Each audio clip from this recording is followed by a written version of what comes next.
네, 막힌 속을 확 뚫어주는 본격 시사 토크, 시사 직설입니다. 오늘도 한신대학교 김준혁 교수님과 함께 한 주간의 주요 시사 문제 풀어보도록 하겠습니다. 교수님 안녕하십니까? 예, 안녕하십니까? 이재명 대표의 구속영장이 전격 기각됐습니다. 네. 어떻게 보십니까? 이재명 대표 구속영장 기각은 그 서울중앙지법원 유창훈 영장 전담 부장판사 말대로 증거가 불충분했고 또 증거 인멸이나 아니면 도주의 염려가 없기 때문에 구속영장을 기각한다. 저는 이 내용이 정확하다고 보고 있고요. 실제로 유창훈 판사의 어떤 그 내용에 의하면은 검찰이 의심할 만한 소지는 분명히 있으나 그러나 증거가 부족하다. 그렇기 때문에 이재명 대표를 구속하는 것은 마땅하지 않다. 뭐 이게 최종 결론이겠죠. 네, 그 뭐 민주당은 뭐 당연한 결과다, 사필 규정이다 이렇게 얘기를 했고, 국민의힘은 법원의 판단에 대해서 이제 반발을 좀 했고, 검찰에 대해서는 즉각적인 영장 재청구를 촉구했습니다. 검찰도 좀 당혹스러운 입장이겠습니다. 뭐 검찰 입장에서는 굉장히 당혹스럽겠죠. 왜 그러냐면 이제 근 2년 가까이 또 압수수색이 근 뭐 400여 회 가까운 압수수색을 하지 않았겠습니까? 그런 과정에서 지금 이제 뭐 구속영장 청구가 타당하다고 한동훈 법무부 장관이 국회 나와서 거의 뭐 연설하다시피까지 하지 않았습니까? 그럼에도 불구하고 구속영장이 기각된 것에 아마 상당히 좀 충격을 받았을 것 같고요. 여기에 더해서 국민의힘도 전 상당히 충격을 많이 받았다고 좀 보여지고 있습니다. 오늘 오전에 진행하려고 했던 추석 명절 귀향 인사 서울역하고 용산역에서 하기로 했던 것을 전격 취소를 하고 의원총회를 개최한다고 하니까 그건 이제 상당히 좀 심각하게 받아들이고 있는 것이라고 봐야 되겠죠. 그런데 국민의힘이 상당히 큰 실수를 한 것 같습니다. 어떤 실수였냐면은 이번에 유창훈 판사의 판결에 대해서 개딸들의 압력에 굴복했다. 이렇게 이야기를 하고 있는 것이죠. 네. 사법부의 의견에 대해서 일단 존중한다. 이렇게 이야기를 하고 다만 좀 이런 점이 아쉽다라고 이야기했으면은 충분히 국민들이 납득할 수 있었을 텐데 그렇게 하지 않고 개딸들의 공격에 의해서 굴복했다. 이런 것들은 오히려 사법부를 자극하는 행동이 될 수 있다고 생각을 하고요. 검찰은 아무래도 내부에서 심각한 논의가 있을 거라고 생각을 합니다. 지난번에 그 김건희 여사를 이제 뭐 줄리라고 이야기했었던 안혜욱 씨에 대해서 구속영장을 청구했을 때 기각을 당했는데 담당 검사들이 모두가 다 좌천이 됐었거든요. 아마도 이번에도 검찰 내부에서 여러 가지 인사 문제가 논의되지 않을까 그런 생각을 좀 해봅니다. 문책성 인사가 동반될 가능성이 크다. 네, 저는 뭐 상당히 크다고 봅니다. 네. 민주당은 어쨌든 그 이재명 대표의 구속 문제와 관련해서 내용이 상당히 심했습니다. 또 그 문제를 해결하기 위해서 이제 홍익표 신임 원내대표도 새롭게 등장을 했고요. 가결표를 던진 비명계 의원들이 한 30명 가까이 되는 것으로 알려졌는데, 이제 구속영장이 기각이 된 상황에서 그럼 민주당의 당내 문제는 어떻게 해결을 해야지 좋을까요? 이제 적게 보면은 한 30명, 많게 보면은 한 40명까지를 좀 보고 있습니다. 국민의힘의 권은희 의원도 부결표를 던졌다고 이야기를 했기 때문에 그렇게 치자면 이제 그 민주당 내에서 가결표를 던진 의원이 한 40명 가까이 볼 수도 있는 것이죠. 자, 여기서 이제 굉장히 중요한 정치적 해법이 좀 필요하다고 볼 수 있는 것이죠. 만약에 이재명 대표가 구속이 되었으면은 아마도 가결표를 던졌던 그 의원들이 목소리가 더 커졌을 가능성이 있습니다.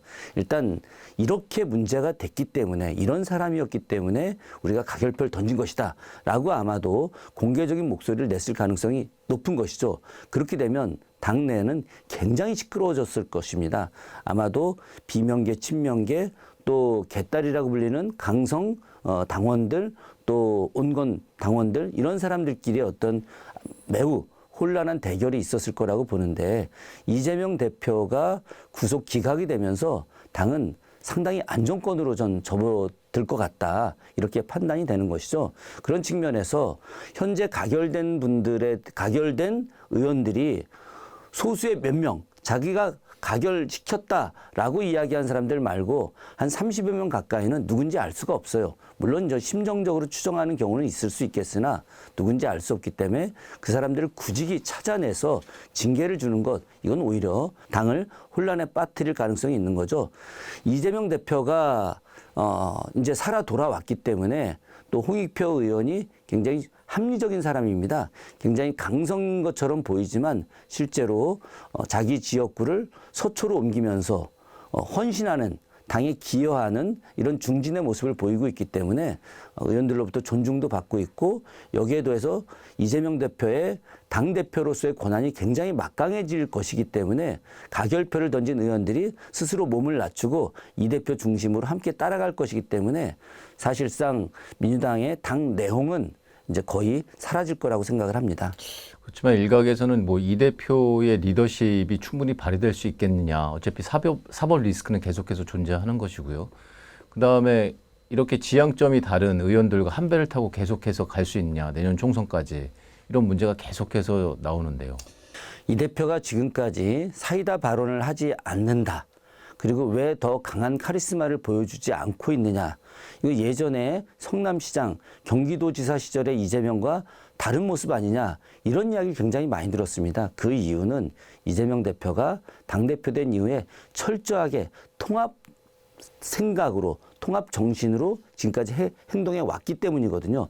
그렇기 때문에 비명계 의원들을 포용하고 함께 가기 위해서 엄청난 노력을 했어요. 그런 것들이 이재명의 사이다를 죽였다라고 이야기를 하는 것인데, 저는 이제 이재명 대표가 이런 통합 논의를 본격적으로 하지 않는다 하더라도 자연스럽게 통합 논의 과정으로 스스로가 연대해서 뭉쳐질 거라고 보기 때문에 이 대표의 리더십에 문제가 있을 것이다 라고 하는 생각은 하지 않고요. 다만 사법 리스크 관련해서 구속영장이 기각됐다고 해서 그 모든 죄라든가 아니면 뭐 여러 가지 재판 과정이 혐의점들이 다 사라지는 건 아닙니다. 그건 우리 국민들도 다 알고 있고요. 그런 측면에서 검찰이 계속해서 이재명 대표를 공격하기 위해서 현재의 어떤 그 구속영장 청구 내용에 추가 내용들을 갖다가 또 만들든 어떻게 하든지 증인들을 만들든 여러 과정들을 통해서 이재명 대표를 계속해서 압박할 거라고 저는 생각을 합니다. 아마도 이 과정들은 내년 총선까지 이어질 것이고, 내년 총선에서 민주당이 압승할 경우에 그때 가서야 검찰이 더 이상 이재명 대표를 압박하는 일은 중지될 것이다. 이렇게 지금 판단이 됩니다. 대규모는 아니더라도 일부 의원들의 탈당 가능성은 없겠습니까? 저는 뭐 있을 수 있다고 보여지고요. 현재 그 여러 신당들이 지금 만들어지는 과정들이 있지 않겠습니까? 만약에 의원들 입장에서 특히나 뭐 서른, 이상민, 김종민 뭐 이런 의원들이 공개적으로 가결을 이야기했다. 그래서 당내에서 지금 홍익표 의원이 원내대표 되는 과정에서 가결을 선언한 그 의원들에 대해서는 징계를 주겠다라고 분명히 밝혔거든요. 그럼 그 징계라고 하는 것이 당원권 정지일 수도 있고 출당일 수도 있는데, 그렇게 될 경우에 이 의원들은 다음 총선에 나올 수가 없거든요. 그럼 이 의원들 같은 경우는 당연히 탈당을 해서 신당에 갈 수 있겠죠. 그러나 그 숫자가 저는 5을 넘지 않을 것이다. 이렇게 보고 있습니다. 당론으로 정해진 상황이 아니었는데 그거를 징계를 줄 수 있는 건가요? 당론으로 정해지지 않았지만, 그러나 이제 원내대표의 선거 공약 과정에서 그런 역할을 했던 사람들에 대해서는 징계를 주겠다라고 이야기를 했거든요. 해당 행위로 볼 수 있다. 그렇죠. 뭐 그런 그 건가요? 원내대표 선거 과정에서 김민석, 남인순, 그리고 홍익표 이 세 후보가 모두가 다 해당 행위자에 대해서는 반드시 징계를 주겠다라고 한 것이죠. 이것은 당론과 관계없이 선거 공약이고 그 공약을 실천하는 것이기 때문에 저는 뭐 충분히 당론의 한 내용으로 판단돼서 그렇게 진행할 수 있다고 보여집니다. 논란은 있을 수 있겠습니다. 논란은 당연히 있을 수 있죠. 정치라고 하는 것이 논란 없이 진행되는 것은 아무것도 없습니다. 네. 다른 얘기 잠깐 하겠습니다. 이게 역시 중요한 문제인데, 이제 신원식 국방부 장관 후보자에 대한 문제가 계속해서 터져 나옵니다. 이제 문제가 되는 것은 이제 구구 논란, 그리고 그 과거에 했던 그 발언들, 이런 것들이 이제 문제가 좀 되고 있는데, 어떤 것입니까 이게? 일단 기본적으로 신원식 국방부 장관 내정자가 가장 그 문제가 되는 것이 크게 두 가지인데 지금 이제 앵커님께서 말씀하셨지만 역사인식 문제 그리고 5.16 군사쿠데타와 12.12 군사쿠데타를 혁명이다라고 이야기한 것들이죠. 두 내용은 다 항명 아닙니까? 군인이 명령체계에서 움직여야 되는데 하급 장교들 혹은 하급 군사들이 상부에 있는 지휘관들을 갖다가 공격하고 그들을 갖다가 죽이고 그리고 그들을 감옥에 보냈던 이런 항명 사건이지 않습니까? 명확하게 군사 쿠데타죠. 그렇게 진짜 그것을 혁명이라고 이야기한다면 지금 이제 신원식 만약에 의원이 국방부 장관이 됐을 때 그 아래에 있는 여러 지휘관들과 군인들이 자기를 공격하고 죽이는 것도 그건 전혀 문제가 안 된다. 용인되는 일이다라고 선언한 것과 하나도 다르지 않다는 것이죠. 군대 지휘 체계를 갖다가 완전히 무너뜨리는 것이고 국방 체계를 무너뜨리는 겁니다. 그렇기 때문에 이런 발언과 생각들을 가진 사람이 국방부 장관이 돼서는 안 된다. 이것이 첫 번째 원칙이고요. 두 번째로는 굉장히 심각한 발언을 했습니다. 이완용에 대해서 을사늑약부터 경술국치에 이르기까지 핵심적 역할을 했던 우리 역사상 최고의 매국노라고 평가되는 이완용에 대해서 충분히 그럴 수 있는 상황이 있었다. 이렇게 옹호를 하고 있고 또 대한제국기 시기가 일제강점기보다 더 낫다고 어떻게 얘기를 할 수 있겠느냐. 이거는 나라를 팔아먹은 사람들이 했던 이야기인데 아니 나라를 뺏긴 것이 가장 고통스러운 것이지 나라를 뺏긴 상태가 일제강점기 일본에 의해서 통치되는 것보다 더 나을 수 있겠느냐라고 하는 이 발언은 국방부 장관 후보자가 아니라 좀 심하게 이야기하면 매국노로서 국민들의 지탄을 받아서 감옥에 가야 될 상황이라고 생각을 합니다. 이런 사람이 국방부 장관이 된다. 어떻게 나라를 지키는 최천병의 역할을 하겠습니까? 있을 수 없는 일입니다. 그 신내정자 관련해서 그 개인적인 인식과 그 어떤 사고의 문제라고 보시는 겁니까? 아니면은 다른 정치적 목적이나 의도가 있어서 이렇게 의도적으로 하시는 거라고 보십니까? 정치적 목적이 있는 것이죠. 어쨌든 개인의 출세욕이 이런 정치적 목적과 결합돼서 이렇게 극화된 것이죠. 네, 오늘 뭐 인사청문회가 있으니까 그 향후에 어떤 내용들이 또 나올지 한번 지켜봐야 되겠습니다. 그 김행 여성가족부 장관 후보자 이른바 주식 파킹 의혹이 또 논란이 되고 있습니다. 그 본인은 성공한 기업인을 CEO를 갑작스럽게 여론이나 언론에서 파렴치한 기업인으로 만들었다 이렇게 좀 억울하다는 입장을 표현하고 있는데요. 그 본인 입장에서는 그렇게 이야기할 수도 있겠죠. 그런데 국민 정서는 그렇지 않습니다. 당시에 위키트리라고 하는 기업을 운영을 하다가 2013년에 청와대 대변인으로 갔고 그래서 주식을 갖다가 자기 신우한테 매도를 하지 않았겠습니까? 이 과정은 상당히 잘한 거예요.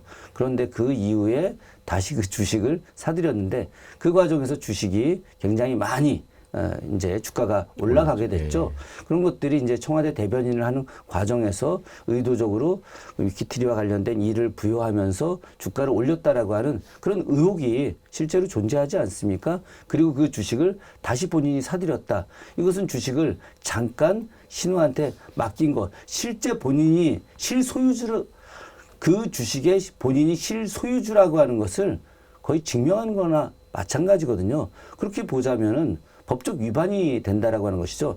실제로 이것이 아주 명백하게 법적 위반은 아닐 수 있지만 그러나 국민 정서상 납득하기 어려운 것입니다.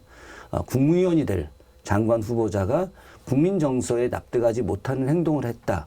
그렇게 됐을 때 낙마하는 경우가 많이 있었는데 이 점에 대해서 우리 김행 여가부 장관 후보자는 겸허히 반성을 하고 국민들에게 사죄를 해야 되는데 오히려 반발을 한다?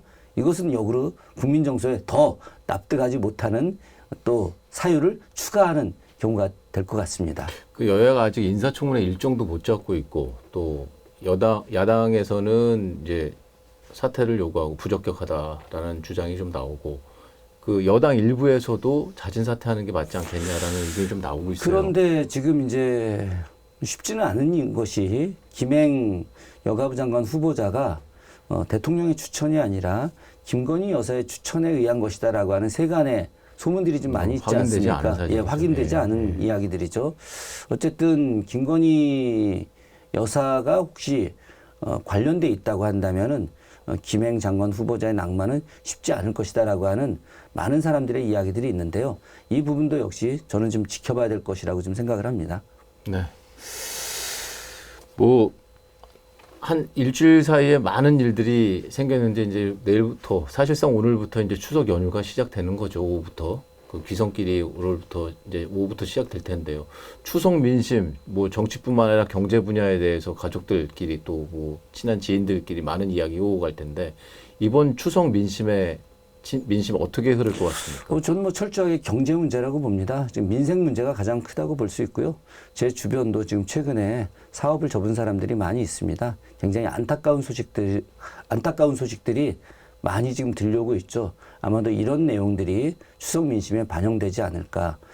특히나 이제 내년에 세수가 59조가 이제 줄게 된 과정들, 그리고 그런 상황 속에서 지방자치단체의 어떤 운영 자체가 굉장히 어려워지는 내용들, 또 사회복지에 대한 많은 예산이 줄어드는 내용들, 이런 것들이 아마도 추석 민심에 굉장히 큰 반영이 될 거라고 생각을 합니다.